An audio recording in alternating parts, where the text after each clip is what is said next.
नमस्कार. आज पौष कृष्ण त्रयोदशी. आज आपण माणकोजी बोधला यांचा एक अभंग पाहणार आहोत. दीनांचा दयाळू पतितांचा पावन, सर्व सुखनिधान पांडुरंग. घडी घडी आठव करावा तयांचा, धोका कळीकाळाचा नाही त्यासी. पांडव जयाने रक्षिले जो हरी, ते नेले विवरी काढून या. प्रल्हादाचा पिता चिंतित वोखटे, करीतसे गोमटे वेगळाची. बांधोनी पाषाण सागरी लोटीला, तो पहा तारीला वरचे वरी.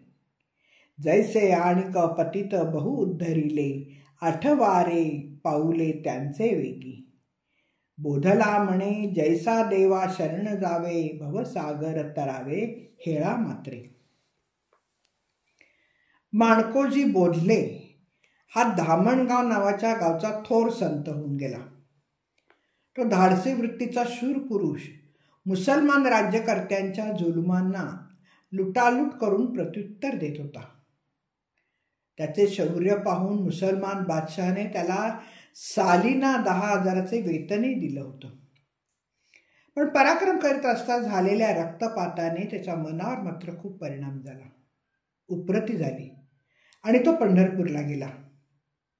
विठ्ठलाची मूर्ती पाहून देह भान हरपून तेथे देवळातच उभा राहिला. त्याची भक्ती पाहून विठ्ठल प्रसन्न झाला. त्याने आपल्या भक्ताला मुलाचे रूप घेऊन जेवायला घातले आणि एकांतात उपदेश केला. विठ्ठलाने त्याला बोधले म्हणून त्यांना बोधले असे संबोधले जाऊ लागले. पुढे अनेक दिवस पंढरपुरी रमल्यावर विठ्ठलानेच त्याला गावी परतवायला सांगितले आणि जाताना विठ्ठलाची मूर्ती घेऊन तो गेला. त्या विठ्ठल मूर्तीची स्थापना त्याने आपल्या गावी केली. रात्रंदिवस त्याची भक्तीही तो करू लागला, कीर्तन करू लागला. त्याला आपल्या मागे प्रत्यक्ष विठ्ठल उभा असल्याचा भास होईल. त्यातूनच ते अभंग लिहायला लागले. संत मंडळींनी सांगितले म्हणून गुरु उपदेशासाठी तो तळमळू लागला. तो विठ्ठलालाच शरण गेला तेव्हा दृष्टांत देऊन विठ्ठलाने त्याला मांडव्य मुनिक्षेत्रात विरूपाक्ष मठात गुरुपदेशासाठी पाठवले. तिथे अमृत गुहेत त्यांना प्रत्यक्ष दत्तात्रेयांचेच दर्शन झाले. पुढे त्यांनी सर्वसंग परित्याग केला, पण विहित कर्मेही ते करीत राहिले. यांच्या जीवनात अनेक चमत्कार झाले. त्यात औरंगजेबाच्या मुलीचा रोग त्याने बरा केल्याचा उल्लेख आहे. पण अभंग रचना हाही मोठा चमत्कारच म्हटला पाहिजे. भक्तिरसाने ओथंबलेले प्रासादिक अभंग त्याने अनेक लिहिले.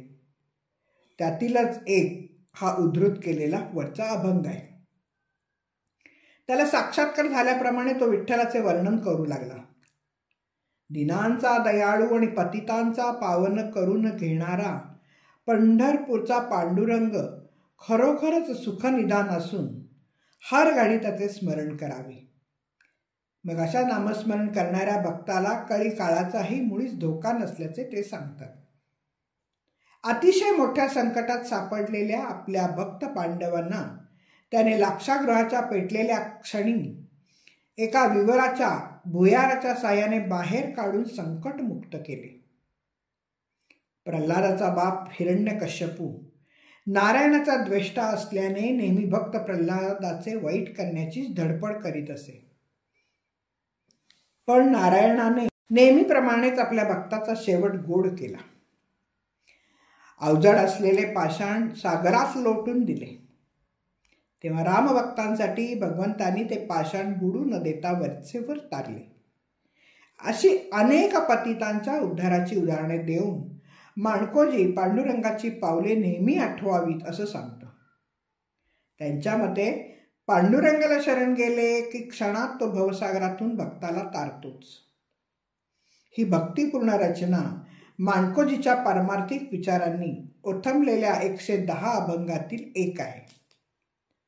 वडील बंधूच्या प्रेरणेने विठ्ठल भक्तीला लागलेले माणकोजी अलौकिक आध्यात्मिक अनुभवातूनच अभंगातून ते व्यक्त झालेले. पांडुरंगाविषयीच्या कळवळ्याच्या जिव्हाळा या त्यांच्या अभंगात व्यक्त झाल्याचे जाणवते.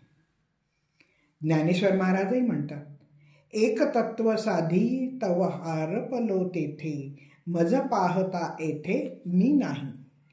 धन्यवाद. मी वाचक सौभाग्यवती पल्लवी कुलकर्णी. नमस्कार.